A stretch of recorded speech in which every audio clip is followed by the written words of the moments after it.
Good morning, students. Today I am going to explain chapter 7, the bed. It means एक shirt. तो student, इस chapter में एक lawyer है और एक पर्सन है जो कि एक ओल्ड बैंकर है जो बैंक में काम करता है. तो ये जो बैंकर है अपनी 15 ईयर्स अगो, बहुत 15 साल पहले की बात है, जहाँ पर एक पार्टी हो रही होती है. वहाँ पर ये और काफ़ी सारे क्लेवर मैन होते हैं. वो उस पार्टी में बातें कर रहे होते हैं. अचानक बातें करते करते वो लोग एक टॉपिक पर बात करने लगते हैं कि जिसने भी कोई जुर्म किया है तो उसको एक डेथ पेनल्टी यानी कि उसको साथ के साथ मारने की सज़ा दी जाती है. तो कुछ लोग इससे एग्री नहीं होते हैं और कुछ बोलते हैं कि नहीं, डेथ पेनल्टी नहीं दी जाएगी, उसमें उसको दूसरा पनिशमेंट दे सकते हैं. ठीक है, उसमें पनिशमेंट ये है कि उसको मारना नहीं है, उम्र कैद की सज़ा देनी है, उसको एक जगह पर बिल्कुल कैद कर देना है और उसका किसी से भी बातचीत करना संभव नहीं है. लेकिन ये जो ओल्ड बैंकर है ये सिर्फ उसी बात पर फोर्स दे रहे होते हैं कि नहीं, उसको उस गलती के लिए साथ के साथ मार देना है. तो इसी तरह की बातें वहाँ पर चल रही होती हैं. तो वहाँ पर ही एक लॉयर होता है. तो लॉयर जब इस बात को काटते हुए बोलता है कि नहीं, मारने से अच्छा है कि उस आदमी को सुधरने का एक मौका दिया जाए और उसको कैद की सज़ा दी जाए, जिससे कि वो सिर्फ वहाँ पर बंद रहेगा तो वो मरेगा नहीं, वो थोड़ा थोड़ा करके मरेगा, तो उसको अपनी गलतियों का एहसास होगा. तो इस तरह की जब लॉयर कहता है तो जो ओल्ड मैन है यानी कि जो बैंकर है उसको बहुत बुरा लगता है और बोलता है कि क्या तुम तैयार हो जाओगे? यदि इसका मतलब ये है कि किसी को एक कमरे में बंद कर दिया जाए तो वो तो तिल तिल करके मरेगा, तो और बुरी मौत पड़ेगी. इससे तो अच्छा है कि उसको एक ही साथ मार दो. उसका मानना ये था बैंकर का. तो जो लॉयर है वो बोलता है नहीं, ये बिल्कुल भी ठीक नहीं है, वो आराम से उम्र कैद की सज़ा काट सकता है, वो वहाँ पर अपने टाइम को आराम से काट सकता है. तो मेरा ओपिनियन ये है कि उसको मारना नहीं चाहिए. तो तब इस बात पर गुस्सा आ जाती है बैंकर को और बैंकर बोलता है क्या तुम 15 साल के लिए एक अकेले कमरे में बंद रह सकते हो? क्या तुम बिल्कुल सबसे अलग, किसी से भी मिलना जुलना नहीं होगा, क्या तुम रह सकते हो? तो लॉयर जो है वो बोल देता है कि हाँ, मैं वहाँ पर रह सकता हूँ. तो वो बोलता है अगर तुम रह सकते हो तो मैं तुम्हें $2 मिलियन दूंगा, इस एक ही शर्त पर दूंगा.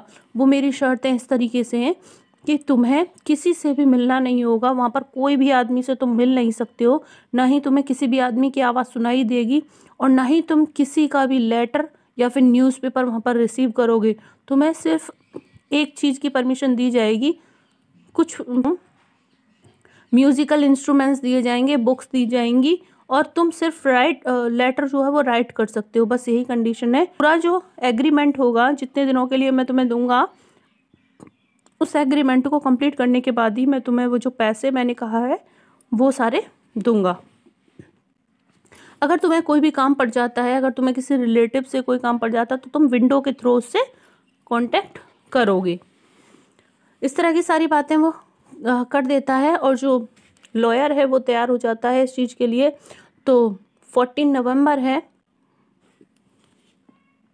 1817 का और 12 o'clock हो रहे हैं और तभी से वो उस जो असाइनमेंट है उस पर साइन कर देता है, जो कि काम उसको करना है. बैंकर है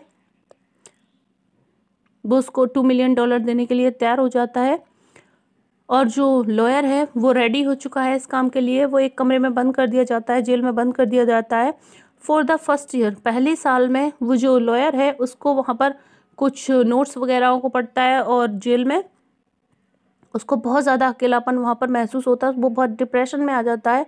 फिर उसके बाद वो पियानो का जो साउंड है, पियानो को बजाना थोड़ा पसंद करता है.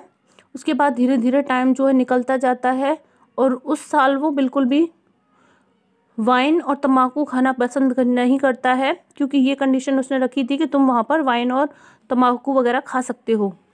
किसने? बैंकर ने, लॉयर के लिए. लेकिन लॉयर उसको खाना पसंद नहीं करता है. दूसरे साल में जो लॉयर है वो पियानो वगैरह बिल्कुल नहीं बजाता है और सिर्फ क्लासिक के बारे में अपने जेलर से पूछता है.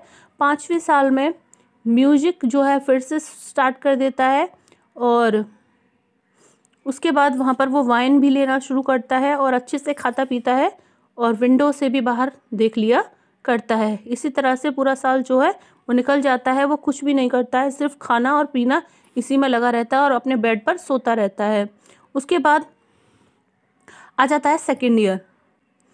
जब नहीं 6 ईयर आ जाता है। 6 ईयर जब आधा चल रहा होता है तो वो अपने जो जेलर है, जेलर कौन है? बैंकर।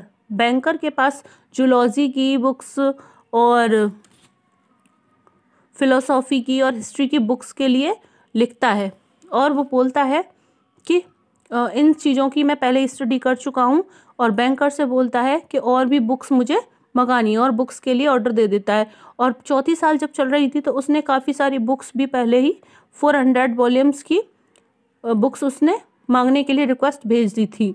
इसी दौरान बैंकर जो है उसका एक लेटर जो है वो रिसीव करता है। उसमें लिखा हुआ होता है, माय डियर जेलर, मैं तुम्हें ये 6 लैंग्वेज की लाइंस लिख कर दे रहा हूँ, तो तुम इन लाइंस को किसी भी अच्छे जो लैंग्वेज को जानते हैं, इन सभी लैंग्वेज को उसको दिखाना, और अगर इनमें कोई मिस्टेक नहीं है तो उससे कहना कि और तो फिर मुझे तुम गार्डन में आके मुंह से बिल्कुल मत बोलना, क्योंकि किसी से भी बात करने के लिए मना किया था। एक काम करना, गार्डन में आके एक शॉट कर देना अपनी गन से, तो मैं समझ जाऊंगा कि मेरी जो लैंग्वेज लिखी है मैंने वो बिल्कुल ठीक है। तो जो प्रिजन होता है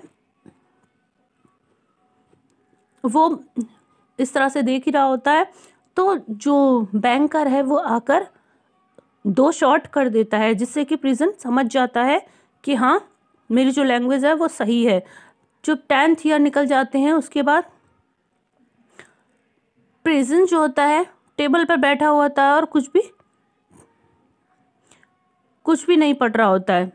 उसके बाद वो देखता है बैंकर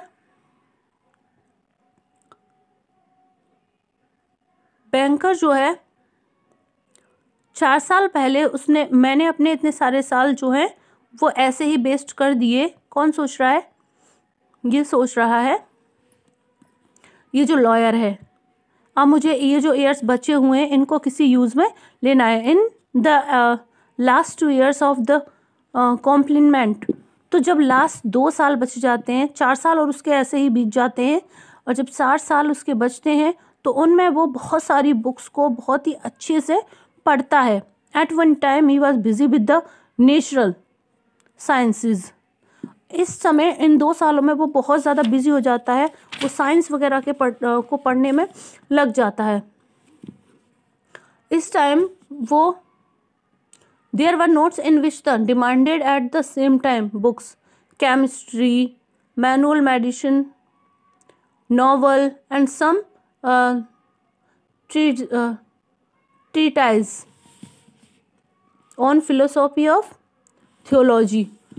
तो फिर उसने बहुत सारी बुक्स को इस टाइम में पढ़ लिया है, और ये सारी चीज़ें पढ़ने के बाद वो अपनी लाइफ को बचाना चाह रहा है और एक नई डायरेक्शन में मोड़ना चाह रहा है।